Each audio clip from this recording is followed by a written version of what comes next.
প্রচারণার শেষ দিনে কর্মী সমর্থক নিয়ে বিশাল শোডাউন বিএনপি প্রার্থীদের। জাতির উদ্দেশ্যে ভাষণে আইনের শাসন নিশ্চিত ও 1 কোটি কর্মসংস্থানের অঙ্গীকার তারেক রহমানের। দেশে দুর্নীতি নিয়ন্ত্রণে যতটা কঠোর হওয়া যায় বিএনপি সরকার ইনশাল্লাহ ততটাই কঠোর হবে। দেশে পুনরায়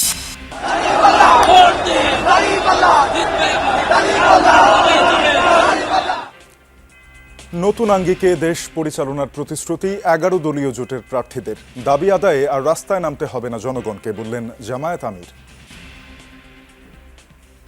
এক কথায় যদি বলি, দেশের মানুষ পরিবর্তন চায়, কিন্তু একটি মহল পরিবর্তনের বিরোধী। কারণ পরিবর্তন হলেই তাদের অপকর্মের পথ বন্ধ হবে, মানুষের অধিকার কেড়ে নেওয়ার সুযোগ থাকবে না। সমালোচনার মুখে ভোট কেন্দ্রে মোবাইল ফোন নিষিদ্ধের সিদ্ধান্ত থেকে সরে এলো ইসি। কোনো ধরনের ভিডিও করা যাবে না গোপন কক্ষে। মোবাইল ফোন নিয়ে ভোটাররা ভিতরে যাবেন, প্রার্থীরা যাবেন, তাদের এজেন্টরা যাবেন, তারা ছবি তুলবেন, কিন্তু গোপন কক্ষ যেখানে স্টাম্পিং হয় সেখানে করবেন না। বাংলাদেশ মার্কিন এআরটি চুক্তি সই। যুক্তরাষ্ট্রে পণ্য রপ্তানির ক্ষেত্রে শুল্ক 20% থেকে কমিয়ে 19% নির্ধারণ। এতক্ষণ শিরোনামগুলো দেখছিলেন আমন্ত্রণ যমুনা নিউজে। আপনাদের সঙ্গে আছি আমি তানজিম শাফিন। দেশ গঠনে বিএনপি প্রতিজ্ঞাবদ্ধ জানিয়ে সবার জন্য নিরাপদ রাষ্ট্র গড়ার অঙ্গীকার করলেন বিএনপি চেয়ারম্যান তারেক রহমান। শেষ দিনের প্রচারে তিনি বললেন, বিএনপি ছাড়া এই মুহূর্তে দেশ চালানোর অভিজ্ঞতা যেমন কারণ নেই, তেমনি রাষ্ট্র গঠনেও অন্য দলের তেমন কোনো কর্মসূচি নেই। দলের পক্ষে জনরায়ের অনুরোধ করে বিএনপি চেয়ারম্যান বলেন, স্বাধীনতা ও সার্বভৌমত্ব মানুষের ভাগ্য পরিবর্তনের প্রতীক, ধানের শীষ। রাজধানীর লালবাগে জনসভার মাধ্যমে শেষ করলেন নির্বাচনী প্রচার। বাসায় ফেরার পথে বাবা মায়ের কবর জিয়ারত করেন তারেক রহমান। ঢাকা 7 আসনের ঐতিহ্যবাহী পুরান ঢাকার লালবাগ ত্রয়োদশ জাতীয় সংসদ নির্বাচনের প্রচারণার জন্য শেষবারের মতো মঞ্চে উঠলেন বিএনপি চেয়ারম্যান তারেক রহমান। বিএনপির প্রার্থী হামিদুর রহমানের পক্ষে চাইলেন ভোট, স্বপ্ন দেখালেন নতুন বাংলাদেশের।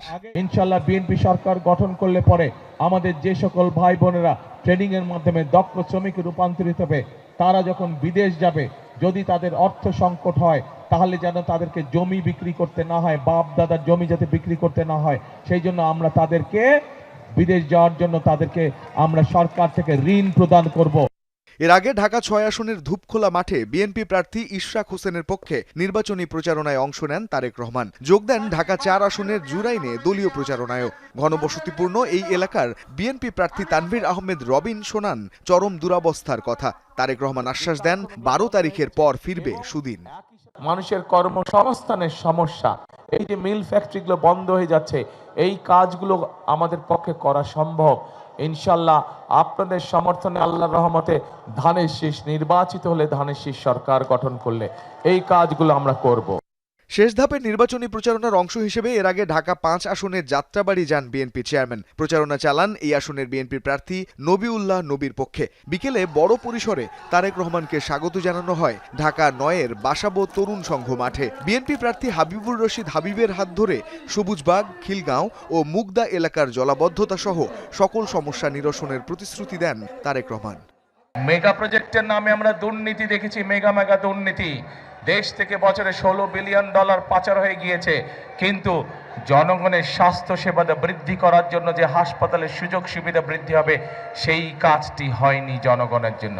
আগামী নির্বাচনে ধানের শীষ সরকার গঠন করার সাথে সাথে দ্রুততার সাথে প্রত্যেক এলাকায় আমরা জলাবদ্ধতা সমস্যার সমাধানের কাজে হাত দিব। বিএনপি চেয়ারম্যান দিনব্যাপী 8টি জনসভার শুরুতে প্রচারণা চালান নিজের আসন ঢাকা 17-তে। এরপর ঢাকা 10-এ রবিউল আলমের পক্ষে কলাবাগান মাঠের জনসভায় অংশ নেন তারেক রহমান। 8 আসনের মির্জা আব্বাসের পথসভায়ও যোগ দেন তিনি। রাতে নির্বাচনী প্রচার শেষে বাবা জিয়াউর রহমান ও মা বেগম খালেদা জিয়ার কবর জিয়ারত করেন তারেক রহমান। রঞ্জন শান্ত, যমুনা নিউজ, ঢাকা। নির্বাচিত হলে আইনের শাসন নিশ্চিতের প্রতিশ্রুতি দিয়েছেন বিএনপি চেয়ারম্যান তারেক রহমান। জাতির উদ্দেশ্যে নির্বাচনী ভাষণে তিনি বলেন, সরকার গঠন করলে দুর্নীতি প্রতিরোধে সর্বোচ্চ কঠোর হবে বিএনপি। সংবিধানে ফিরিয়ে আনা হবে সর্বশক্তিমান আল্লাহর উপর আস্থা ও বিশ্বাস। 1 কোটি কর্মসংস্থানের অঙ্গীকার করে চাকরি না পাওয়া পর্যন্ত তরুণ তরুণীদের ভাতা দেওয়ার কথাও জানান তারেক রহমান। ফ্যামিলি কার্ড, কৃষক কার্ড এবং হেলথ কেয়ার চালুর কথাও জানান বিএনপি চেয়ারম্যান। ভোটারদের উদ্দেশ্যে বলেন, 12 তারিখ আপনারা ধানের শীষের দায়িত্ব নিন, পরদিন থেকে আপনাদের দায়িত্ব নেবেন বিএনপির এমপিরা। বিসমিল্লাহির রহমানির রহিম। প্রিয় দেশবাসী, নির্বাচন সামনে রেখে বাংলাদেশ টেলিভিশনে জাতির উদ্দেশ্যে বিএনপি চেয়ারম্যান তারেক রহমানের 37 মিনিটের ভাষণ। এ সময় ধানের শীষে ভোট চেয়ে নির্বাচিত হলে তার সরকার কি করবেন তার বিস্তারিত তুলে ধরেছেন। তারুণ্যের প্রথম ভোট ধানের শীষের জন্য হোক। ভাষণে দুর্নীতি প্রতিরোধ, আইনের শাসন নিশ্চিত এবং সরকারকে জনগণের কাছে দায়বদ্ধ করার প্রতিশ্রুতি দিয়েছেন বিএনপি চেয়ারম্যান। জানালেন, ন্যায্য রাষ্ট্রীয় সুযোগ পাবে জনগণ। দেশে দুর্নীতি নিয়ন্ত্রণে যতটা কঠোর হওয়া যায় বিএনপি সরকার ইনশাল্লাহ ততটাই কঠোর হবে। দেশে পুনরায় আইনের শাসন প্রতিষ্ঠিত হবে ইনশাল্লাহ। সংবিধানে আল্লাহর উপর আস্থা ও বিশ্বাস প্রতিস্থাপন করা, মহানবীর আদর্শিক ন্যায়পরায়ণ শাসন নিশ্চিত করার কথা বলেছেন তারেক রহমান। জানান, প্রশ্রয় পাবে না ধর্মীয় উগ্রবাদ। সর্বশক্তিমান আল্লাহর উপর পূর্ণ আস্থা ও বিশ্বাস, এই কথাটি সংবিধানে পুনরায় সন্নিবেশিত করা হবে। কেউ যেন বিশ্বাসী মুসলমানদেরকে বিভ্রান্ত করতে না পারে, সে ব্যাপারে আমাদের সকলকে সতর্ক থাকতে হবে। ফ্যামিলি কার্ড, কৃষক কার্ড, হেলথ কেয়ার সুবিধা চালুর কথা জানান বিএনপি চেয়ারম্যান। কর্মসংস্থান সৃষ্টি ও চাকরি নিশ্চিত না হলে ভাতার বিষয়েও উল্লেখ করেন ভাষণে। বলেন, পাচার ঠেকানো গেলে অর্থায়ন সমস্যা হবে না। বিএনপি শিক্ষিত তরুণ তরুণীদের জন্য 6 মাস থেকে সর্বোচ্চ 1 বছর কিংবা কর্মসংস্থান না হওয়া পর্যন্ত বিশেষ আর্থিক ভাতা প্রদান করার সিদ্ধান্ত নিয়েছে। প্রথমবারের মতন দেশে প্রতিটি পরিবারের জন্য ফ্যামিলি কার্ড ইস্যু করার চূড়ান্ত সিদ্ধান্ত নিয়েছে। প্রশাসনে মেধার মূল্যায়ন করার প্রতিশ্রুতিও দেন বিএনপি প্রধান। যথাসময়ে পে স্কেল ঘোষণা ও বাস্তবায়নের আশ্বাসও দিয়েছেন তারেক রহমান। সরকারি কর্মকর্তা এবং কর্মচারীদের জন্য যথাসময়ে জাতীয় পে স্কেল ঘোষণা এবং বাস্তবায়ন করা হবে। ধানের শীষে ভোট দিলে দেশের বিজয় আর নিশ্চিত হবে তাবেদার মুক্ত বাংলাদেশ। দেশ পরিচালনা করতে গিয়ে সেই সময় কোনো কোনো ক্ষেত্রে হয়তো আমাদের অনিচ্ছাকৃত কিছু ভুল ত্রুটি হয়েছে। সেজন্য আমি দেশবাসীর কাছে আন্তরিকভাবে দুঃখ প্রকাশ করছি। রিমন রহমান, যমুনা নিউজ, ঢাকা। শক্তি প্রদর্শন করে কেউ ভোট কেন্দ্র দখলের চেষ্টা করলে কঠোরভাবে প্রতিহতের হুঁশিয়ারি দিয়েছেন জামায়াত আমির ডাক্তার শফিকুর রহমান। এখন থেকেই ভোটের পাহারাদারি শুরু করার নির্দেশ দেন তিনি। ডাক্তার শফিকুর রহমান বলেন, কোনো জালিয়াত, ভোটচোর, অবৈধ ইঞ্জিনিয়ার যেন জনগণের কপাল নিয়ে খেলতে না পারে। বিজয়ের মালা গলায় পরিয়ে দিয়ে তারপর ঘরে ফেরার আহ্বান জানান ডাক্তার শফিকুর রহমান। নির্বাচনী প্রচারণা শেষ দিনে ঢাকার বিভিন্ন আসনের জনসভায় অংশ নিয়ে এসব কথা বলেন জামায়াত আমির। এ সময় জনসভায় অংশ নেওয়া 11 দলীয় ঐক্যের নেতারাও নির্বাচন নিয়ে ষড়যন্ত্রকারীদের সতর্ক করেছেন।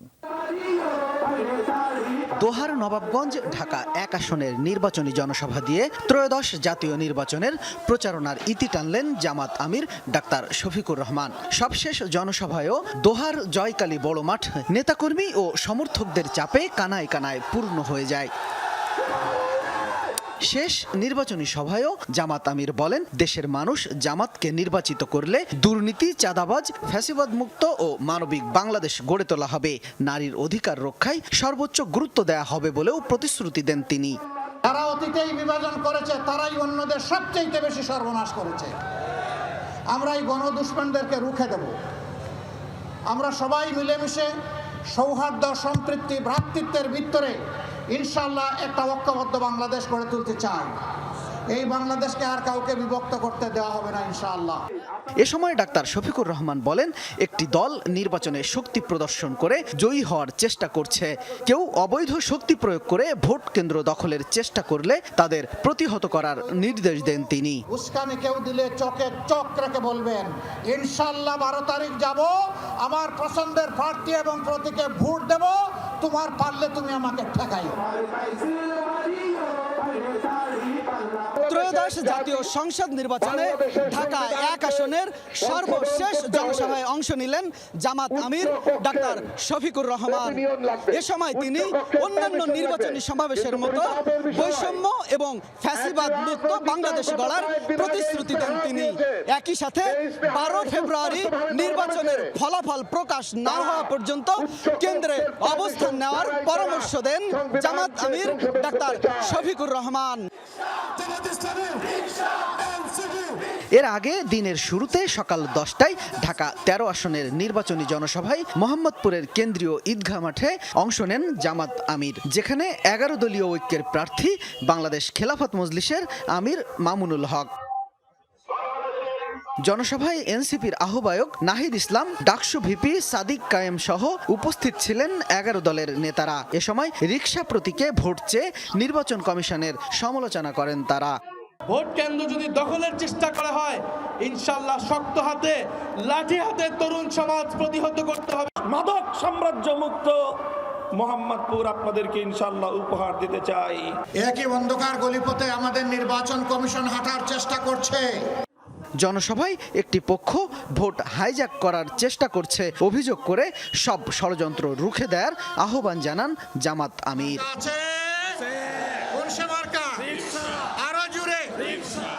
শামীম রেজা, যমুনা নিউজ, ঢাকা। নির্বাচনী প্রচারণার শেষ সময়ে জাতির উদ্দেশ্যে নির্বাচনী ভাষণ দেন জামায়াতের আমির ডাক্তার শফিকুর রহমান। ভাষণে সততা, দক্ষতা ও কর্মসংস্থানের সুযোগ তৈরি করে দুর্নীতি, আধিপত্যবাদ ও চাঁদাবাজ মুক্ত বাংলাদেশ গঠনের জন্য জামায়াত ও 11 দলীয় জোটের পক্ষে ভোট চান তিনি। বলেন, ন্যায় বিচার প্রতিষ্ঠায় জামায়াতে ইসলামী অঙ্গীকারবদ্ধ। তারা ক্ষমতা এলে সব ধর্মের মানুষের মৌলিক অধিকার নিশ্চিত করা হবে। প্রচারের শেষ সময়ে এসে জাতির উদ্দেশ্যে বাংলাদেশ টেলিভিশনের ভাষণ দেন জামায়াতের আমির ডাক্তার শফিকুর রহমান। ক্ষমতাবানদের বিরুদ্ধে রুখে দাঁড়ানোর হিম্মত সবার হয় না। ভাষণে তিনি বলেন, আগামীতে জামায়াত ইসলামী ক্ষমতায় গেলে সততা ও ইনসাফ কায়েম হবে, সুযোগ তৈরি হবে কর্মসংস্থানের। তার বিপরীতে দুর্নীতি, আধিপত্যবাদ ও চাঁদাবাজ মুক্ত বাংলাদেশ গঠন করবে তার দল। আমরা চাই এমন বাংলাদেশ যেখানে আর কোনো দিন জনগণকে রাস্তায় নামতে হবে না। আমরা কি শোষণ, জুলুম, দুর্নীতি, চাঁদাবাজ মুক্ত রাষ্ট্র চাই? আমাদেরকে ভাবতে হবে, আমরা কি রাষ্ট্রীয় প্রতিষ্ঠানকে জবাবদিহিতার আওতায় আনতে চাই? এসব বিষয়ে যদি আমরা ইতিবাচক পরিবর্তন দেখতে চাই, তাহলে আমাদেরকে আগামী নির্বাচন নিয়ে নৈতিকভাবে ভাবতে হবে। ভাষণে দেশের নারীদের বিষয়ে বাড়তি গুরুত্ব দেন জামায়াতের আমির। বলেন, নারীরা শুধু ঘরেই থাকবে না, তাদের মূলধারার রাজনীতিতে যুক্ত করা হবে। আমরা ক্ষমতায় এলে নারীরা কেবল ঘরের ভেতরে নয়, সমাজের মূলধারার নেতৃত্বে থাকবেন সগৌরবে। কর্পোরেট জগৎ থেকে রাজনীতি সবখানে তাদের মেধার মূল্যায়ন হবে, কোনো বৈষম্য ছাড়াই। আমরা এমন এক দেশ গড়ার প্রতিশ্রুতি দিচ্ছি যেখানে কোনো মা, বোনকে, মেয়েকে নিরাপত্তাহীনতায় ভুগতে হবে না। আগামী বাংলাদেশের দায়িত্ব সচেতন তরুণদের হাতে তুলে দিয়ে জামায়াতের আমির বলেন, বিভেদ ও বিভাজনের রাজনীতিমুক্ত দেশ গড়তে চান তারা। আমাদের প্রবাসীরাও জাতীয় সংসদে আনুপাতিক হারে ইনশাল্লাহ তাদের প্রতিনিধিত্ব আমরা নিশ্চিত করার পক্ষে। প্রবাসীদের সঙ্গত সমস্ত বিষয়গুলো আমরা গুরুত্বের সাথে বিবেচনায় নিয়ে দেশে যাতে কোনোভাবে তারা নিপীড়নের শিকার না হন, তা আমরা নিশ্চিত করব। 11 দলীয় জোটের প্রার্থীদের ভোট দিয়ে বিজয়ী করার আহ্বান জানিয়ে ভাষণ শেষ করেন জামায়াতের আমির। আমরা অন্যের ভৌগোলিক অখণ্ডতাকে সম্মান করি এবং শ্রদ্ধা করি, তেমনি সকল দেশের সাথে বন্ধুত্ব প্রতিষ্ঠাকে অগ্রাধিকার দেব। তবে আমাদের জাতীয় স্বার্থ মর্যাদা, জাতীয় উন্নয়ন, অগ্রাধিকার আন্তর্জাতিক সম্পর্ক নির্মাণে প্রধান ভূমিকা রাখবে। রাব্বি হোসেন, যমুনা নিউজ, ঢাকা। শেষ মুহূর্তের প্রচারণায় ব্যস্ত সময় কাটাচ্ছেন ঢাকার বিভিন্ন আসনের প্রার্থীরা। গভীর রাতেও প্রচারণা চালাচ্ছেন তারা। প্রার্থীদের সাথে প্রচারণা চালাচ্ছেন কর্মী সমর্থকরাও। নির্বাচনী ইশতেহারের পাশাপাশি আসন ভিত্তিক নানা উন্নয়নের প্রতিশ্রুতি দিচ্ছেন প্রার্থীরা। শেষ সময়েও চেষ্টা করছেন ভোটারদের মন জয়ের। সুষ্ঠু নির্বাচন হলে জয়ের ব্যাপারেও আশাবাদী প্রত্যেকে। তবে এবার প্রতিশ্রুতির ফুলঝুরি নয়, নির্বাচিত প্রার্থীর কাছ থেকে কাজের বাস্তবায়ন চান ভোটাররা।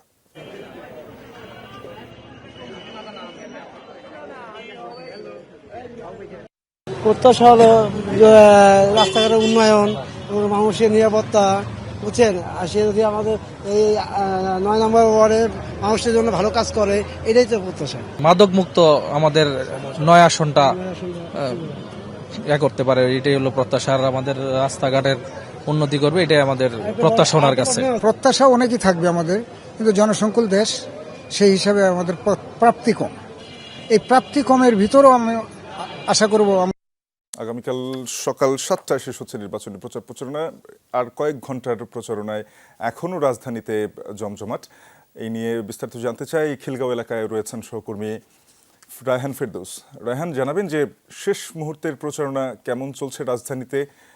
পাশাপাশি জানতে চাই, যেহেতু প্রচারণার সময় ফুরিয়ে এলো, আইন শৃঙ্খলা পরিস্থিতি কতটা জোরদার করা হয়েছে?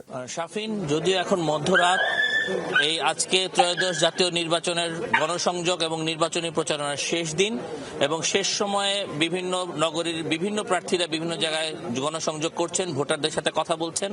আমরা এখন আছি খিলগাঁওতে এই কিছুক্ষণ আগ পর্যন্ত এই সংসদীয় আসনে যিনি স্বতন্ত্র প্রার্থী ছিলেন অর্থাৎ তাসনিম জারা, তিনি এখানে বিভিন্ন ভোটারদের সাথে কথা বলেছেন, তাদের প্রত্যাশার কথা জানতে চেয়েছেন এবং তাদের সাথে গণসংযোগ করার চেষ্টা করেছেন। তিনি এখন নেই। আমরা এখন যেখানে দাঁড়িয়ে আছি, এই জায়গাটি এই অঞ্চলের মানুষের জন্য খুব পরিচিত, বাদশা টি স্টল। সেখানে কিছু মানুষ অর্থাৎ তারুণ্যের কিছু লোক এখানে দাঁড়িয়ে আছেন। তার তরুণদের সাথে আমরা যদি একটু কথা বলতে চাই, জানতে চাই যে এইখানে যারা আসলে নির্বাচিত হবেন তাদের কাছে তার প্রত্যাশা কি, আপনারা যদি আমাদেরকে একটু বলেন। জিনিসটা হচ্ছে যে এখন আমাদের এই ঢাকা ৯ আসন হচ্ছে একটা মানে কেন্দ্র একটা অভিমুখ। তো এখানে দুটো হ্যাভিয়েট প্রার্থী, যেমন হচ্ছে আমাদের শ্রদ্ধেয় হাবিব ভাইয়া এবং আমাদের শ্রদ্ধেয় জারা আপু। তো এখন দুজনের থেকে কিন্তু অনেক শ্রদ্ধা ভাজন এবং একে অপরকে খুবই শ্রদ্ধা করেন।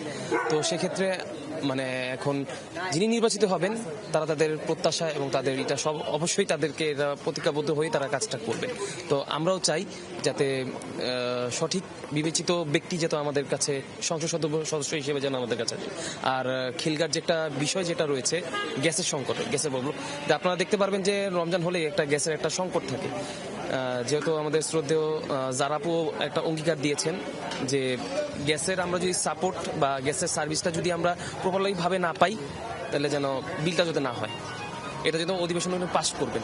তো সেক্ষেত্রে আমরা অঙ্গীকার রাখছি যাতে এটাতে তাদের জন্য মানে প্রতিজ্ঞাবদ্ধ যেন থাকেন। ধন্যবাদ। শাফিন, আমরা আসলে শুনছিলাম এই সংসদীয় আসনে তরুণদের কথা এবং তারা তাদের কথাগুলো বলছিলেন যে অঞ্চলে যে জলাবদ্ধতা, যানজট, সেই সব নিরসনের জন্য এই এলাকার প্রার্থীরা কাজ করেন, সেই বিষয়ে কথা বলছিলেন। এবং আমরা আইন শৃঙ্খলা পরিস্থিতি যারা এখানে নিয়োজিত আছেন সেই বাহিনীর সাথে কথা বলেছি। তারা বলেছেন যে তারা সর্বোচ্চ চেষ্টা করবেন কিভাবে সকল মানুষকে নিরাপত্তা দিয়ে ভোটের দিন তারা ভোট কেন্দ্রে নিয়ে আসতে পারেন এবং সকল প্রার্থীদেরও তারা আসলে নিরাপত্তার বিষয়টি তারা দেখবেন। অনেক ধন্যবাদ জানাচ্ছিলেন ঢাকা ৯ আসন থেকে। সেখানকার প্রার্থীদের মধ্যেও আমরা দেখেছি যে চমৎকার সৌহার্দ্যের একটি সম্পর্ক, একটি হাড্ডাহাড্ডি ভোট প্রত্যাশা করছেন ভোটাররা। এদিকে রাজধানীর বিভিন্ন পয়েন্টে চেকপোস্ট বসিয়েছে আইন শৃঙ্খলা বাহিনীর সদস্যরা। মিরপুরে কালশী থেকে যুক্ত হয়েছেন সহকর্মী হাসিবুল করিম বিজয়, জানাবেন জাতীয় নির্বাচন সামনে রেখে রাজধানীতে রাতের নিরাপত্তা ব্যবস্থা কতটা জোরদার করা হয়েছে? রাফিন, রাতের নিরাপত্তা ব্যবস্থা বেশ জোরদার করা হয়েছে। আমি মূলত এখন আছি কালশী এবং ইসিবির মাঝখানে। এখানে যে মূল সড়কটি রয়েছে সেই সড়কে কিন্তু সেনাবাহিনী এবং পুলিশ মিলে একটি যৌথ চেকপোস্ট করেছে। আমার সেনাবাহিনীর সদস্যদের সাথে কথা হয়েছে, তারা যেমনটি বলছেন আসলে নির্বাচনকে কেন্দ্র করেই এই বাড়তি যে নিরাপত্তা ব্যবস্থা সেটি নেওয়া হয়েছে, বাড়তি চেকপোস্ট বসানো হয়েছে এবং এখানে আসলে যারা যাচ্ছেন, যাদেরকে সন্দেহভাজন মনে হচ্ছে তাদেরকে জিজ্ঞাসাবাদ করা হচ্ছে। পাশাপাশি গাড়ি থেকে বিভিন্ন কিছু তল্লাশি করা হচ্ছে এবং মোটরসাইকেলেও যারা যাচ্ছেন তাদেরকেও তল্লাশি করা হচ্ছে। মূলত আইনশৃঙ্খলা বাহিনীরা বলছেন যে নির্বাচনকে কেন্দ্র করে যেন কোনো ধরনের কোনো অপ্রীতিকর ঘটনা আসলে না ঘটে, সেই ক্ষেত্রে কোনো ধরনের কোনো আগ্নেয়াস্ত্র বা কোনো ধরনের কোনো অস্ত্র যেন ঢাকার মধ্যে আসলে না ঢুকতে পারে, সেজন্যই তারা এই মূলত এই বাড়তি যে নিরাপত্তা ব্যবস্থা সেটি তারা নিয়েছেন এবং তারা মূলত প্রায় সব কয়টি গাড়িকেই আসলে চেক করছেন। এমনটাই আমরা দেখতে পাচ্ছি। মাঝে মাঝে কিছুটা যানজটের সৃষ্টি হয়ে যাচ্ছে, যদিও রাত, তবে সব কিছু আসলে পুঙ্খানুপুঙ্খভাবে হয়তো চেক করা যাচ্ছে না, তবে তারা তাদের সর্বোচ্চ চেষ্টা করছে, আমাদেরকে এমনটাই জানিয়েছে। এবং আপনি দেখতে পাচ্ছেন যে এই মুহূর্তে কিন্তু একটি গাড়িকে সেনাবাহিনীর সদস্যরা চেক করছে এবং এখন পর্যন্ত কোনো ধরনের কোনো কিছু পাওয়া যায়নি, তারাও এমনটাই জানিয়েছেন এবং তারা খুবই নিখুঁতভাবে আসলে চেক করছেন, যদি বলাই চলে আর কি। সব কিছুই চেক করা হচ্ছে। এছাড়াও যদি বলি যে নির্বাচনকে কেন্দ্র করে কিন্তু মানুষের মধ্যে যেন কোনো ধরনের কোনো ভয় ভীতি আসলে কাজ না করে, এমনটাই মানুষকে আসলে সচেতন করার লক্ষ্যে এবং মানুষকে আসলে তারা যেন নির্বাচনের দিন সাহস নিয়ে আসলে ভোট দিতে যেতে পারেন, তাদের মধ্যে কোনো ধরনের কোনো দুর্বলতা কাজ না করে ভোট দেওয়ার ক্ষেত্রে, সেজন্য এমন একটি বাড়তি নিরাপত্তা ব্যবস্থা আসলে নেওয়া হয়েছে। এবং রাজধানীর আরও বেশ কয়েকটি পয়েন্টে আমি ঘুরেছি, আমি দেখেছি মিরপুর 10 নম্বরেও আসলে একটি চেকপোস্ট বসানো হয়েছে। এরকম রাজধানীর আরও বিভিন্ন গুরুত্বপূর্ণ যে পয়েন্টগুলো রয়েছে সেই পয়েন্টগুলোতে কিন্তু এই ধরনের এই চেকপোস্ট বসানো হয়েছে এবং পাশাপাশি সেনাবাহিনীর পাশাপাশি কিন্তু আর্মিরাও যোগ হয়েছেন। সেনাবাহিনী এবং পুলিশ দুই আইনশৃঙ্খলা বাহিনীর লোকজনই আসলে যোগ হয়েছেন। তো সব কিছু মিলিয়ে যদি বলি আসলে নির্বাচনকে কেন্দ্র করে এই বাড়তি নিরাপত্তা ব্যবস্থা নেওয়া হয়েছে এবং আসন্ন জাতীয় সংসদ ত্রয়োদশ নির্বাচন আসলে যেন সুষ্ঠু এবং সুন্দরভাবে আসলে হয়, কোনো ধরনের কোনো অপ্রীতিকর ঘটনা যেন না ঘটে, সেজন্যই তাদের এই উদ্যোগ আসলে। শাফিন, বিজয়, আমরা দেখছিলাম আইন শৃঙ্খলা বাহিনীর একেবারে নিশ্ছিদ্র প্রহরা সেখানে রয়েছে। ধন্যবাদ আপনাকে। নিশ্চয়ই পরবর্তীতে আবারও জানবো রাজধানীর খবরাখবর। শেষ মুহূর্তের প্রচারণায় ব্যস্ত সময় পার করেছেন ঢাকার বিভিন্ন আসনের বিএনপি প্রার্থীরা। সকাল থেকেই বিভিন্ন জায়গায় চলেছে গণসংযোগ। বিএনপি নির্বাচনী ইশতেহারের পাশাপাশি আসন ভিত্তিক নানা উন্নয়নের প্রতিশ্রুতি দিয়েছেন প্রার্থীরা। ধানের শীষের পক্ষে ঢাকা 11 আসনে এম এ কাইয়ুমের সমর্থনে মিছিল এটি। রাজধানীর উত্তরবাড্ডা থেকে শুরু হয়ে মিছিলটি রামপুরায় বিটিভি কার্যালয়ে গিয়ে শেষ হয়। এ সময় ধানের শীষ স্লোগানে মুখরিত হয়ে ওঠে রামপুরা বাড্ডা এলাকা। দুপুরে মিরপুর 12 নম্বর সিরামিক্সের মোড় থেকে গণমিছিল বের হয় ঢাকা 16 আসনে বিএনপির প্রার্থী আমিনুল হকের সমর্থনে। মিছিলটি এই আসনের প্রতিটি ওয়ার্ডের প্রধান সড়কগুলো প্রদক্ষিণ করে। বিকেলে মিরপুর 12 নম্বর সি ব্লক এলাকা থেকে শুরু করা মিছিল 11 ও 10 নম্বরের প্রতিটি গুরুত্বপূর্ণ সড়ক প্রদক্ষিণ করে। আমিনুল হক বলেন, নির্বাচিত হলে প্রতিটি পাড়া মহল্লার জন্য নেয়া উন্নয়ন পরিকল্পনাগুলো অক্ষরে অক্ষরে বাস্তবায়ন করবেন। আমার এলাকার সাধারণ মানুষের ভোটে নির্বাচিত হলে ইনশাল্লাহ আমরা এই প্রত্যেকটি পরিকল্পনা অক্ষরে অক্ষরে আমি বাস্তবায়ন করব ইনশাল্লাহ। শেষ দিনের প্রতিটি মুহূর্ত কাজে লাগাতে প্রচারণায় ব্যস্ত ঢাকা 14 আসনের প্রার্থী। এই আসনের 4.5 লাখ ভোটারের অর্ধেকই নারী, যাদের অনেকেই কর্মজীবী। বিএনপি প্রার্থী বলেন, নারী পুরুষ সকল কর্মজীবীদের জীবনমান উন্নয়ন ও নিরাপত্তা নিশ্চিত করবেন। সড়কপথে যোগাযোগ বিচ্ছিন্ন কাউন্দিয়া এলাকায় গণসংযোগ করেন সানজিদা ইসলাম তুলি। বলেন, জয়ী হলে অগ্রাধিকার ভিত্তিতে কাউন্দিয়ার সাথে ঢাকার সড়কপথে যোগাযোগের ব্যবস্থা করবেন। কাউন্দিয়াবাসীর জন্য প্রথম বার্তা শুরু হবে ইনশাআল্লাহ ব্রিজটা দিয়ে, বাকি সবকিছু পরিকল্পনা মাফিক চলবে। ঢাকা 17 আসনে তারেক রহমানের পক্ষে নির্বাচনী বৈঠক করেন বিএনপি চেয়ারম্যানের উপদেষ্টা কাউন্সিলের সদস্য নাজিমুদ্দিন আলম। মহাখালী মডেল স্কুল মাঠে জিয়া শিশু কিশোর সংগঠনের এই আয়োজনটি ছিল শিশু কিশোরদের নিয়ে তারেক রহমানের স্বপ্ন ও ভাবনার আসর এবং নির্বাচনী বৈঠক। বক্তারা বলেন, বিএনপি সরকার গঠন করলে পূরণ হবে শিশুদের স্বপ্ন, খেলাধুলার জন্য রাজধানীতে হবে 40টি খেলার মাঠ। প্রচারণার শেষ দিনে ঢাকা 18 আসনের তুরাগ এলাকায় গণসংযোগ করেন ধানের শীষের SM জাহাঙ্গীর হোসেন। সকাল থেকে শুরু হওয়া গণসংযোগে কয়েক হাজার দলীয় নেতাকর্মী, সমর্থক ও সাধারণ মানুষ অংশ নেন। আখলাকুস সাফা, যমুনা নিউজ, ঢাকা। প্রচারণার শেষ দিনে ব্যস্ত সময় কাটছে রাজধানীর 11 দলীয় জোটের প্রার্থীদেরও। নির্বাচনের সার্বিক পরিবেশ নিয়ে তাদের পর্যবেক্ষণে কিছুটা ভিন্নতা দেখা যায়। কেউ বলছেন এখনো পরিবেশ সৌহার্দ্যপূর্ণ, কারো অভিযোগ কালো টাকা আর অস্ত্রের ছড়াছড়ি নিয়ে। নির্বাচনে জয়ী হলে নতুন আঙ্গিকে সরকার পরিচালনার আশ্বাস দিচ্ছেন সব প্রার্থী। ঢাকা 17 আসনে বিএনপি চেয়ারম্যানের প্রতিদ্বন্দ্বী প্রচারণায় বেশ সরব দাঁড়িপাল্লার এই প্রার্থী ডাক্তার SM খালিদুজ্জামান। সোমবার তার সমর্থনে মিছিল করেন জামায়াতের নেতাকর্মীরা। এটি গুলশান 2 নম্বর চত্বরে শুরু হয়ে গুলশান 1-এ গিয়ে শেষ হয়। সামনের সারিতে ছিলেন জামায়াতের নারী নেত্রীরা। আমরা এমন একটা পরিবর্তিত সমাজ চাই যেখানে প্রত্যেকটা মানুষ, এই সমাজের যে কোনো শ্রেণীর মানুষ নির্বিঘ্নে হাঁটতে পারবে, তার স্বাধীনতা নিয়ে হাঁটতে পারবে। যেটা সমাজ থেকে দুর্নীতি নির্মূল হোক, সন্ত্রাস নির্মূল হোক, চাঁদাবাজ নির্মূল হোক।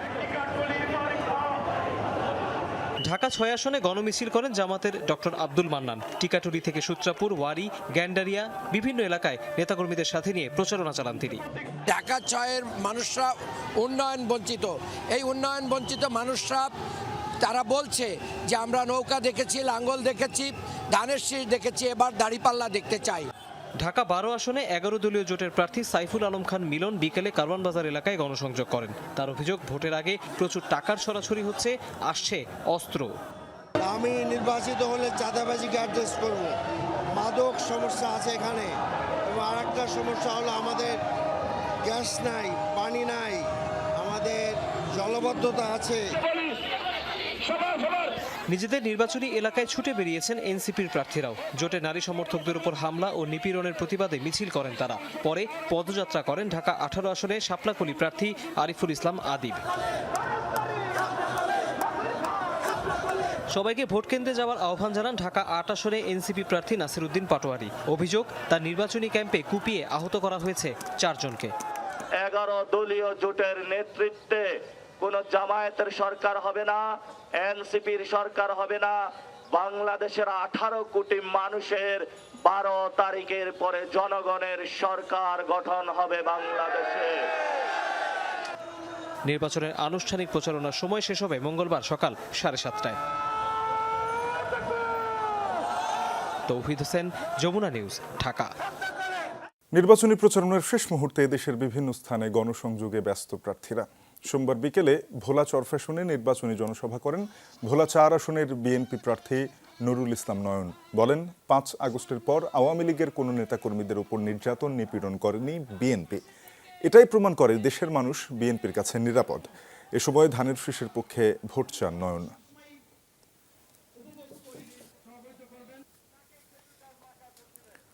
জনসভা ও গণসংযোগের সময় কাটছে নারায়ণগঞ্জ 4 আসনের বিএনপি জোটের প্রার্থী মনির হোসেন কাশেমির। সোমবার বিকেলে ফতুল্লা থানা বিএনপির উদ্যোগে আয়োজিত সমাবেশে অংশ নেন তিনি। এ সময় 12 তারিখ সকলকে কেন্দ্রে গিয়ে ধানের শীষের পক্ষে ভোট দেওয়ার পাশাপাশি কেন্দ্র পাহারা দেওয়ার আহ্বান জানিয়েছেন তিনি। সোমবার সন্ধ্যায় পঞ্চগড় উচ্চ বিদ্যালয় মাঠে নির্বাচনী জনসভায় অংশ নেন পঞ্চগড় 1 আসনে 11 দলীয় জোটের প্রার্থী সার্জিস আলম। ভোটারদের উদ্দেশ্যে নিজের উন্নয়ন পরিকল্পনা তুলে ধরেন সার্জিস। স্বাস্থ্যসেবায় আধুনিকায়ন, মেডিকেল কলেজ স্থাপন ও শ্রমিকদের জন্য কল্যাণ ট্রাস্ট গঠনের আশ্বাস দেন তিনি। সিলেটে 1 আসনে বিএনপি প্রার্থী খন্দকার আব্দুল মুক্তাদিরের সমর্থনে গণমিছিল অনুষ্ঠিত হয়েছে। সোমবার বিকেলে নগরীর আলিয়া মাদ্রাসা মাঠ থেকে মিছিলটি বের হয়ে বিভিন্ন সড়ক প্রদক্ষিণ করে। অংশ নেয় বিএনপির স্থানীয় ও অঙ্গ সংগঠনের নেতাকর্মীরা। এ সময় যাতায়াত ব্যবস্থার উন্নয়ন, কর্মসংস্থান, জলাবদ্ধতা রোধ সহ নানা আশ্বাস দেন আব্দুল মুক্তাদির। নেত্রকোনা 4 আসনে বিএনপি প্রার্থী লুৎফুজ্জামান বাবরের পক্ষে নির্বাচনী গণসংযোগ করেছে জেলা ছাত্রদলের নেতাকর্মীরা। সোমবার দুপুরে জেলা ছাত্রদলের প্রচার সম্পাদক SM সোহাগের নেতৃত্বে মোহনগঞ্জে চলে এই প্রচারণা। এ সময় লুৎফুজ্জামান বাবরের পক্ষে ভোটারদের কাছে ধানের শীষে ভোট দেওয়ার আহ্বান জানানো হয়। মাদারীপুর 1 আসনের বিএনপি প্রার্থী নাদিরা আক্তারের পক্ষে হয়েছে বিশাল জনসভা। সোমবার সন্ধ্যায় শিবপুরের হাতিরবাগান মাঠে জনসভায় নাদিরা আক্তার বলেছেন, সৎ ও যোগ্য লোক ক্ষমতায় গেলে নিঃসন্দেহে এলাকা ও দেশের উন্নয়ন হয়। এ সময় 12 তারিখ ধানের শীষের পক্ষে ভোট দিতে সকলের প্রতি আহ্বান জানান তিনি।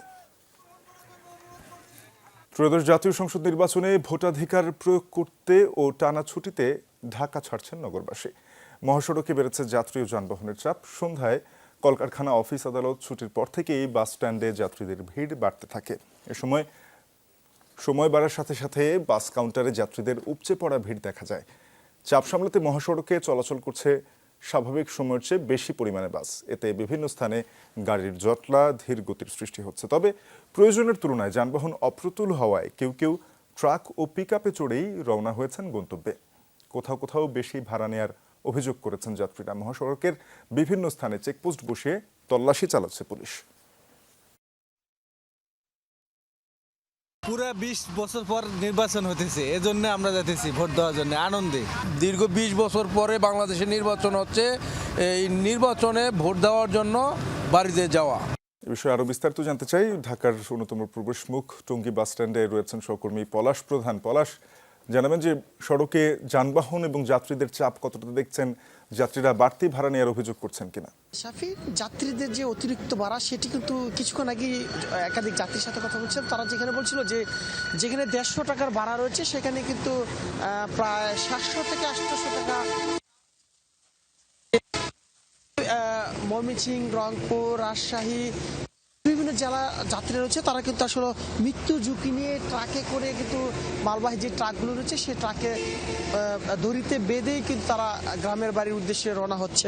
অর্থাৎ কিছুক্ষণ আগে একজন তার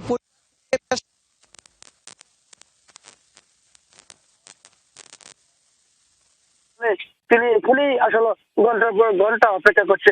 আমি যদি ঢাকা ময়মনসিংহ মহাসড়ক এবং ঢাকা টাঙ্গাইল সড়ক কথা বলি, সেক্ষেত্রে বলবো যে রাত বাড়ার সাথে সাথে অনেকটাই আসলে ধীর গতিতে পরিবহন চলছে। কিছুক্ষণ আগে আমরা ট্রাফিক পুলিশের সাথে কথা বলছিলাম, তারা বলছে যে গাজীপুর চৌরাস্তা, চন্দ্রা এবং কালিয়াকৈর ঠিক একটু পয়েন্টে একটু জটলা রয়েছে।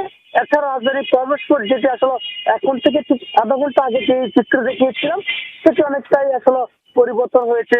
বিএনপি এবং গাজীপুর জিএমপি দুটি মিলে সমন্বয় করে ট্রাফিক পুলিশের ঊর্ধ্বতন যে কর্মকর্তা রয়েছে এবং ট্রাফিক বিভাগের যারা অন্যান্য কর্মকর্তা রয়েছে তারা আসলে এটি নিরসন করতে সক্ষম হয়েছে। অর্থাৎ এই যে যাত্রীরা তারা রাত্রিকালীন সময়ে তারা গ্রামের বাড়িতে গিয়ে তারা গ্রামের বাড়িতে গিয়ে পরিবার সন্ধ্যে ভোট দেবে এমনটা উদ্দেশ্য করে কিন্তু তারা এই যে কষ্ট রয়েছে সে কষ্ট করে তারা তাদের নির্দিষ্ট গ্রামের বাড়ি যাওয়ার চেষ্টা করতে পারেন। পলাশ, আপনাকে ধন্যবাদ। দেখছিলাম যে ভোট উৎসবে যোগ দিতেও বাড়ি ফিরতে মানুষের সঙ্গী ভোগান্তি। ভোটের লড়াইয়ে এবার উত্তরাঞ্চলের ৭২ আসন জয় পরাজয়ে বড় ভূমিকা পালন করবে। সেই সমীকরণে প্রচারের শেষ দিনে বিএনপি জামায়াত দুই দলের প্রার্থীরাই চষে বেরিয়েছেন ভোটের মাঠ। দুই দলের শীর্ষ নেতারা উত্তরে বেশি আসন জয় আশাবাদী। বিএনপি মহাসচিব মির্জা ফখরুল ইসলাম আলমগীর সরকার গঠনের আশা ব্যক্ত করে ভোট চেয়েছেন। অন্যদিকে জামায়াত প্রার্থীরা এবার তাদের পক্ষে ভোটাররা থাকবে বলে আশাবাদী। উত্তরের কয়েক জেলা ঘুরে আরও বিস্তারিত জানাচ্ছেন আলমগীর স্বপন। ঠাকুরগাঁও কোর্ট চত্বরের বটতলায় ক্লায়েন্টের সাথে আইনি পরামর্শে ব্যস্ত উকিলরা। এর ফাঁকে দুদিন পরের ভোটের আলাপও থেমে নেই। তারা বলছেন দীর্ঘদিন পর প্রতিদ্বন্দ্বিতাপূর্ণ ভোট, তাই যোগ্য প্রার্থী বাছাইয়ের জন্য মুখিয়ে আছেন। সবাই সবার প্রার্থীকে নিয়ে আনন্দিত, সবাই সবার প্রার্থীর জয়ের জন্য আশাবাদ ব্যক্ত করছে। এখন লোক ভোট দিতে পারছে বা ভোট দিতে যাবে, এটা একটা উৎসবমুখর পরিবেশ আছে। যে গণতান্ত্রিক যে একটা প্রতিষ্ঠিত হচ্ছে, এটা একটা দৃষ্টান্তমূলকই হচ্ছে। পঞ্চগড়ের বোদা উপজেলার সাতকামলার চায়ের দোকানেও ভোটের আলাপ। কেমন হবে দিনটি, কতটা অবাধ সুষ্ঠু হবে লড়াই, এই নিয়েই আড্ডা তাদের। 17 বছর পর নির্বাচন পাইছে, মানুষ তো ভোট দিতে যাবেই। এর আগে ভোট দিতে গেছিলাম, ভোট দিতে পারি নাই, ভোট দেওয়া হয়ে গেছে আমাদের। উত্তরাঞ্চলের রাজশাহী ও রংপুর বিভাগে ৭২টি নির্বাচনী আসন। এর মধ্যে 2001 সালে রাজশাহীর 39 আসনের 33টি বিএনপি আর জামায়াত পেয়েছিল 3টি। অন্যদিকে রংপুরের 33 আসনের মধ্যে বিএনপি 9 এবং জামায়াত জয়ী হয়েছিল 4টি আসনে। 2008 সালের নির্বাচনে এই দুই দলের কোনো প্রার্থী জয়ী হয়নি রংপুরের কোনো আসনে। আর রাজশাহীতে বিএনপি 8টি পেলেও এখানে জামায়াতের অর্জন ছিল 0। দুই বিভাগের 62টি আসন জিতেছিল আওয়ামী লীগ জাপা। আওয়ামী লীগের অনুপস্থিতিতে এসব আসন জয়ে এবার মরিয়া বিএনপি জামায়াত। তাদের সঙ্গে যে ছিল পীর সাহেব, উনি বলেছেন জামাতে ইসলাম হচ্ছে পৃথিবীর মধ্যে সবচেয়ে বড় মিথ্যাবাদী। এই একটা দলকে ভোট দিয়ে আমরা তো আমাদের ঈমান নষ্ট করে ফেলবো। কোনো জায়গায় তারা আমাদের ভোট কর্মীদের গায়ে আঘাতও করছে। এভাবেই নানা প্রতিবন্ধকতার মধ্যেও জনগণের ভালোবাসা নিয়ে আমরা এগিয়ে যাচ্ছি। চেয়ারম্যান চলা অবস্থায় 1 টাকার দুর্নীতি, কোনো অন্যায় অবিচার আমার দ্বারা হয়নি। তা আশাবাদী তার চেয়ে বেশি ভোটে আমি জিতবো মনে হচ্ছে। উত্তরাঞ্চলের 16 জেলার প্রার্থীরা প্রচারণার শেষ দিনে ব্যস্ত সময় কাটিয়েছেন, আশাবাদী জয়ে। ভোট না দিলে কেউ যাওয়া পারেন? আপনারা কি চান যে আমি যাই? যদি চান তাহলে কাজ তুলে দেখেন যে প্রধানের সিটে ভোট দিবেন। এমনিতেই এখানে সকল জরিপগুলো বলছে এখানে জামাত হয়তো 1-2টা সিট হয়তো এদিক ওদিক হতে পারে। আমরা মনে হয় যে শতভাগ 2-1টা বাদ যেতে পারে। আমার 25-এর উপরে হয়তো আমরা দাঁড়িপাল্লা বিজয় হওয়ার সম্ভাবনা বেশি। তারা আশা করছেন ভোট শান্তিপূর্ণ হবে। কার্যক্রম নিষিদ্ধ আওয়ামী লীগ না থাকলেও কেন্দ্রে যাবেন তাদের সমর্থক ভোটাররা। ভোটের মাঠে নেই আওয়ামী লীগ, ক্ষয়িষ্ণু জাতীয় পার্টি। এই অবস্থায় বিএনপি কিংবা জামায়াতের ক্ষমতায় যাওয়ার ক্ষেত্রে বড় ফ্যাক্টর উত্তরাঞ্চলের ৭২ আসন। শেষ মুহূর্তের প্রচারণায় দুই বড় দলই চেষ্টা করছে ভোটারদের কাছে টানার। তবে শেষ পর্যন্ত কোন দল ক্ষমতায় যাবে তা জানা যাবে 12 ফেব্রুয়ারি ভোটের দিনে। আলমগীর স্বপন, যমুনা নিউজ, ঠাকুরগাঁও। মোবাইল নিয়ে সাংবাদিকদের ভোট কেন্দ্রে প্রবেশে নিষেধাজ্ঞা প্রত্যাহার করেছে নির্বাচন কমিশন। বিকেলে সাংবাদিকদের তথ্য নিশ্চিত করেছেন ইসি সচিব আখতার আহমেদ। এর আগে ভোট কেন্দ্রের 400 গজের মধ্যে দায়িত্বপ্রাপ্ত presiding officer, police in charge, Ansar সদস্য ছাড়া কেউ মোবাইল ফোন নিয়ে প্রবেশ করতে পারবে না, এমন নির্দেশনা দিয়ে বিজ্ঞপ্তি প্রকাশ করেছিল ইসি। এছাড়া দিনব্যাপী বিভিন্ন রাজনৈতিক দলের প্রতিনিধিরা গিয়েছেন কমিশনে। এসেছে টিআইবির একটি প্রতিনিধি দলও। ভোট কেন্দ্রে মোবাইল ব্যবহারের যে নিষেধাজ্ঞা দেয় নির্বাচন কমিশন তা প্রকাশিত হওয়া মাত্র শুরু হয় সমালোচনার ঝড়। তবে নিষেধাজ্ঞা জারির পরদিনই তা তুলে নেওয়া হয়। বিষয়টি নিয়ে বিস্তারিত জানান ইসি সচিব। মোবাইল ফোন নিয়ে ভোটাররা ভিতরে যাবেন, প্রার্থীরা যাবেন, তাদের এজেন্টরা যাবেন, তারা ছবি তুলবেন, কিন্তু গোপন কক্ষ যেখানে স্টাম্পিং হয় সেখানে করবেন না। সচিব জানান নির্বাচন উপলক্ষে 5 শতাধিক বিদেশি পর্যবেক্ষক ও সাংবাদিক আসছেন। দাবি করেন ভোট নিয়ে কোনো শঙ্কা নেই। মঙ্গলবার থেকে ডিজিটাল প্রচারণা মনিটরিং হবে বলেও জানান তিনি। মিছিল, মিটিং, শোডাউন ইত্যাদি ইত্যাদি এগুলো বন্ধ হবে। সামাজিক যোগাযোগ মাধ্যমে আমরা আশা করব যে যোগাযোগ মাধ্যমে যেন এই প্রচারণাগুলো বন্ধ থাকে। মনিটরিং এর ব্যবস্থা আছে, আমরা এখানে করি। এর আগে নির্বাচন কমিশনে যায় 11 দলীয় জোট ও ইসলামী আন্দোলনের প্রতিনিধি দল। মোবাইল ব্যবহারে ইসির বিধিনিষেধের সমালোচনা করেন তারাও। এছাড়া সিইসির সাথে বৈঠক করতে যান কাদের সিদ্দিকী ও সাদেক কায়েম। এই নির্বাচনে অংশগ্রহণমূলক হয়ে উঠছে না, এটা সত্য, কিন্তু পরে হবে। এই নির্বাচনের মধ্য দিয়ে পরে অবাধ, নিরপেক্ষ, অংশগ্রহণমূলক নির্বাচন হবে। কারচুপি নির্বাচন যদি কেউ করতে চায়, সেটা আমরা বাংলাদেশের তরুণরা বেঁচে থাকতে, জুলাইয়ের প্রজন্ম বেঁচে থাকতে আমরা সেটা হতে দিব না। এমন কোন চিঠি সার্কুলার ওনারা হুট করে যাতে না দেন, যেটা নিয়ে আমাদের এবং দেশবাসীর উদ্বেগ উৎকণ্ঠা তৈরি হয়। একটা নির্দিষ্ট দলের প্রার্থীকে শোকজ করলে সাথে সাথে ওই দিন বা পরের দিনের মধ্যে ওই অফিসার সেখান থেকে উইথড্র হয়ে যাচ্ছেন। শীতকাল হওয়ায় অনেকেই অতিরিক্ত পোশাক পরিহিত অবস্থায় থাকবেন, তো সেক্ষেত্রে তারা যদি লোকচক্ষুর অগোচরে যদি কিছু করেন, এটা কিভাবে দেখবেন?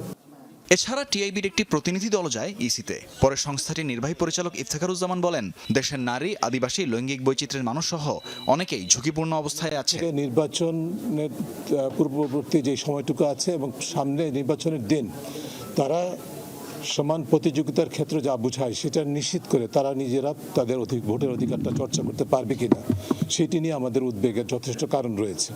তিনি জানান, ইসির আইন শৃঙ্খলা মনিটরিং সেলকে উদ্বেগের কথা জানানোর পর তারা প্রয়োজনীয় ব্যবস্থা গ্রহণের আশ্বাস দিয়েছেন। আমাদের উদ্বেগগুলো তাদের কাছে জানিয়েছি। তানফির মৌসুম, যমুনা নিউজ, ঢাকা। নির্বাচন হবে অবাধ, সুষ্ঠু। আগামীর রাজনৈতিক কাঠামোতে আসবে অভূতপূর্ব পরিবর্তন। ফরেন সার্ভিস একাডেমিতে ব্রিফিংয়ে প্রধান উপদেষ্টার প্রেস উইং এমন আশাবাদ জানায়। প্রেস সচিব শফিকুল আলম জানান, গণভোটে হ্যাঁ জয়ী হলে দেশের ভবিষ্যৎ বদলে যাবে বলেও আশা ডক্টর ইউনূসের। অন্তর্বর্তী সরকারের তেমন ব্যর্থতা নেই দাবি করে তিনি বলেন, শান্তি শৃঙ্খলা ফিরিয়ে আনাই সরকারের বড় সাফল্য। রাজনৈতিক দলগুলো এখন পর্যন্ত দায়িত্বশীল ভূমিকা রাখছে উল্লেখ করে প্রেস উইং জানায়, ভোটের আগেই জাতির উদ্দেশ্যে ভাষণ দেবেন প্রধান উপদেষ্টা। সকালে প্রধান উপদেষ্টার সভাপতিত্বে অনুষ্ঠিত হয় উপদেষ্টা পরিষদের শেষ বৈঠক। এতে পর্যালোচনা হয় অন্তর্বর্তী সরকারের নেয়া বিভিন্ন এজেন্ডা। আলোচনা হয় জাতীয় সংসদ নির্বাচন ও গণভোট নিয়েও। আজকে সম্ভবত আমাদের পরে ফরেন সার্ভিস একাডেমিতে ব্রিফ করে প্রেস উইং। প্রধান উপদেষ্টার প্রেস সচিব বলেন, ত্রয়োদশ জাতীয় সংসদ নির্বাচন সুষ্ঠু ও উৎসবমুখর হবে। আওয়ামী লীগের নির্বাচন বানচালের কোনো এখতিয়ার নেই বলেও মন্তব্য করেন তিনি। আওয়ামী লীগ খালি অনলাইনে আছে এবং অনলাইনে থাকার কারণ হচ্ছে ওরা এত টাকা বাইরে নিয়ে গেছে। প্রেস সচিব জানান, প্রধান উপদেষ্টার আশা, গণভোটে হ্যাঁ জিতলে এবার দেশের ভবিষ্যৎ বদলে যাবে। উনি বলেছেন যে এবারের নির্বাচন সুষ্ঠু এবং শান্তিপূর্ণ হবে।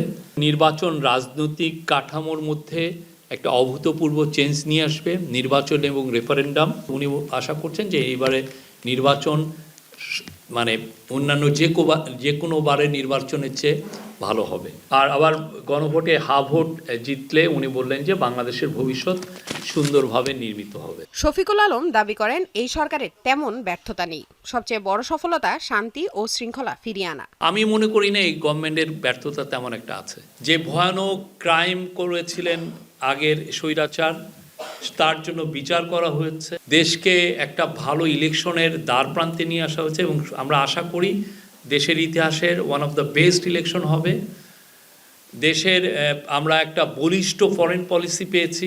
আমরা চেষ্টা করেছি আমাদের সর্বোচ্চ করাপশনটা কমিয়ে আনার জন্য।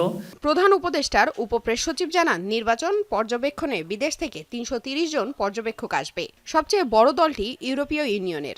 ধরে এনে আপনার অবজারভার হিসেবে আপনাদের সামনে উপস্থাপন করে এবং তাদের কাছ থেকে নির্বাচন সম্পর্কে সার্টিফিকেট নেওয়াটা আমাদের ইন্টারিম গভর্নমেন্টের লক্ষ্য ছিল না। এর আগে সকালে শেষ মুহূর্তে সচিবদের সাথে বৈঠক করেন প্রধান উপদেষ্টা ডক্টর মোহাম্মদ ইউনূস। আমাদের সবচেয়ে বড় সাকসেস। লামিয়া তিথি, যমুনা নিউজ, ঢাকা।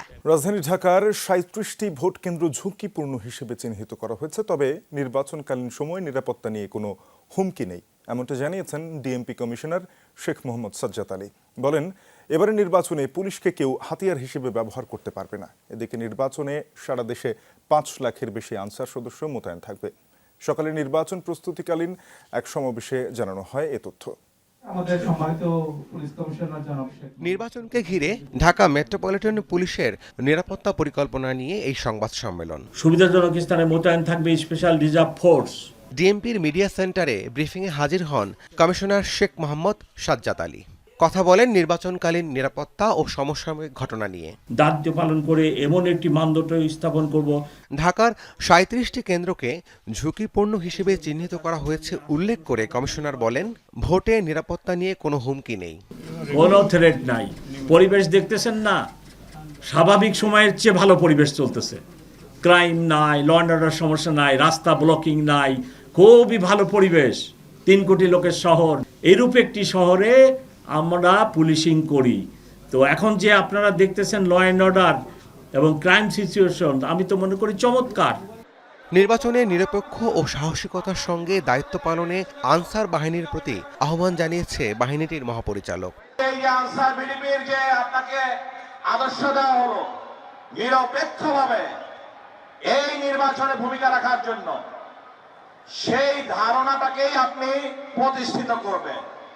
এবারে নির্বাচনে সারা দেশে 5,56,127 জন আনসার ভিডিপি সদস্যরা দায়িত্ব পালন করবেন। রাব্বি সিদ্দিকী, যমুনা নিউজ, ঢাকা। স্বাক্ষর হয়েছে বাংলাদেশ ও যুক্তরাষ্ট্রের মধ্যে আলোচিত agreement on reciprocal trade ART চুক্তি। সোমবার রাতে বাণিজ্য মন্ত্রণালয়ে ভার্চুয়ালি চুক্তিতে সই করেন দুই দেশের প্রতিনিধিরা। বাংলাদেশের পক্ষে বাণিজ্য উপদেষ্টা শেখ বশির উদ্দিন এবং যুক্তরাষ্ট্রের পক্ষে জেমিসন গ্রিয়ার এতে স্বাক্ষর করেন। এর মধ্য দিয়ে বাংলাদেশিদের জন্য যুক্তরাষ্ট্রে পণ্যের শুল্ক 20% থেকে কমে 19% নির্ধারণ করা হয়। এছাড়া আমেরিকা থেকে আমদানিকৃত তুলা ও কৃত্রিম তন্তু দিয়ে তৈরি পোশাক রফতানিতে রেসিপ্রোকাল শুল্ক 0 নির্ধারণ করা হয়েছে। এর আগে প্রথম দফায় বাংলাদেশের জন্য পাল্টা শুল্ক ধার্য করা হয় 37%, পরে কমিয়ে আনা হয় 35%, সবশেষ নির্ধারণ করা হয়েছিল 20%। কাতারে উৎসবমুখর পরিবেশে বাংলাদেশি প্রতিষ্ঠান আল মাহান্নাদি গ্রুপের 12তম প্রতিষ্ঠাবার্ষিকী উদযাপিত হয়েছে। প্রায় 1 যুগ আগে দোহার সুক আল হারাজে প্রতিষ্ঠানটি গড়ে তুলেছিলেন চট্টগ্রামের রাউজান উপজেলার প্রবাসী সিআইপি এনামুল হক চৌধুরী। প্রতিষ্ঠাবার্ষিকী উপলক্ষে এদিন নতুন ফ্যাক্টরি উদ্বোধন করেন সংশ্লিষ্টরা। পাশাপাশি দীর্ঘদিন ধরে প্রতিষ্ঠানটিতে কর্মরত কর্মীদের সম্মাননা প্রদান করা হয়। দিনভর নানান আয়োজনে উপস্থিত ছিলেন কাতারি নাগরিক আবদুল্লাহ সালেম আল মাহান্নাদি, শেখ জসিম জাবের আল থানি, হোসনে আবদুল্লাহ বাবসেল ও আদিল আল ইয়াপি। এছাড়া বাংলাদেশ দূতাবাসের সিনিয়র কর্মকর্তা ওয়ালি রহমান ও মাসুদুল কবির সহ বিভিন্ন দেশের প্রবাসীরা এ সময় উপস্থিত ছিলেন। বক্তারা জানান, প্রতিষ্ঠানটির কর্ণধার এনামুল হক চৌধুরী শীর্ষ রেমিটেন্স প্রেরক হিসেবে কয়েকবার বাংলাদেশ সরকারের সিআইপি নির্বাচিত হয়েছে। শেষ মেজবান খাবারের আয়োজনের মধ্য দিয়ে অনুষ্ঠানের সমাপ্তি করা হয়। করে আসতেছে এটার আজকে 12 বছর পূর্তি উপলক্ষে একটি অনুষ্ঠানের আয়োজন করছে। এই মনোমুগ্ধকর একটা পরিবেশে খুব সুন্দর একটা আয়োজন, পরিবার সহ আমরা সবাই এখানে উপস্থিত হতে পারে অত্যন্ত আনন্দিত। সংযুক্ত আরব আমিরাতে মানবিক সংগঠন সুন্দরপুর প্রবাসী পরিষদ এর কেন্দ্রীয় কমিটির অভিষেক অনুষ্ঠিত হয়েছে। দুবাইয়ের বেস্ট ওয়েস্টার্ন প্লাস পার্ল ক্রিক হোটেলে এ আয়োজন করা হয়। অনুষ্ঠানে সভাপতিত্ব করেন সংগঠনের সভাপতি মোহাম্মদ মিজানুল ইসলাম, সাধারণ সম্পাদক মোহাম্মদ আলী ও সহসভাপতি নোমান চৌধুরীর যৌথ সঞ্চালনায় প্রধান অতিথি ছিলেন সংগঠনের উপদেষ্টা ইঞ্জিনিয়ার মোহাম্মদ নজরুল ইসলাম। এছাড়া সংগঠনের উপদেষ্টা ফখরুদ্দিন চৌধুরী ফারুক, সাবেক সভাপতি সালাউদ্দিন মাহমুদ, সাবেক সাধারণ সম্পাদক ওসমান গনি রুমেল, সহসভাপতি দিদারুল আলম ও সিনিয়র সহসভাপতি মোস্তফা চৌধুরী সহ অনেকেই বিশেষ অতিথি হিসেবে উপস্থিত ছিলেন। বক্তারা বলেন, প্রবাসী বাংলাদেশিদের মাঝে ভ্রাতৃত্বের সম্পর্ক তৈরি করতে কাজ করছে সংগঠনটি। ভিসা সংক্রান্ত জটিলতা সমাধানের পাশাপাশি প্রবাসে কোনো বাংলাদেশি মারা গেলে কিংবা গুরুতর অসুস্থ হলে তাদের সাহায্যে এগিয়ে আসে প্রতিষ্ঠানটি। 2021 সালে প্রতিষ্ঠার পর এরই মধ্যে সাহায্য প্রার্থীদের প্রায় 1 কোটি টাকা অনুদান দিয়েছে এই মানবিক সংগঠন। 2021 সাল থেকে আমাদের সুন্দরবন প্রবাসী পরিষদের উদ্যোগে এলাকা গরিব দুঃখী মানুষের, দুস্থ মানুষের জন্য আমরা কাজ করে যাই। এই পর্যন্ত প্রায় আমাদের 1 কোটি টাকার উপরে আমাদের অনুদান দেওয়া হয়েছে আমাদের দর্শনপুর প্রবাসীদের আন্ডারে। বিশেষ করে আমরা চিকিৎসা খাতে, বিবাহ খাতে, যে কোনো প্রাকৃতিক দুর্যোগে এবং এই যে সুবিধাবঞ্চ মানুষ যারা রমজানের ইফতার সামগ্রী বিতরণ সহ শুরু করে আমরা যে কোনো এই যে কারোগর পুড়ে গেছে, আমরা তাৎক্ষণিকভাবে সহায়তা নিয়ে হাজির হই। দক্ষ কর্মী প্রয়োজন আসলে আমাদের এখানে। আমরা অদক্ষ অনেক আছি। আমরা একজন দক্ষ লোক, একজন দক্ষ শ্রমিক 10 জন অদক্ষ শ্রমিকের চেয়ে বেশি গুরুত্ব বহন করে দেশে। আমি এই প্রত্যাশাটা রাখবো সরকারের কাছে, যাতে বিভিন্ন ট্রেনিং এর মাধ্যমে, বিভিন্ন প্রোগ্রামের মাধ্যমে আমাদের জনশক্তিকে দক্ষ জনশক্তিতে রূপান্তরিত করে। দর্শক, এই ছিল যমুনা নিউজে। এতক্ষণ সাথে থাকার জন্য সবাইকে ধন্যবাদ।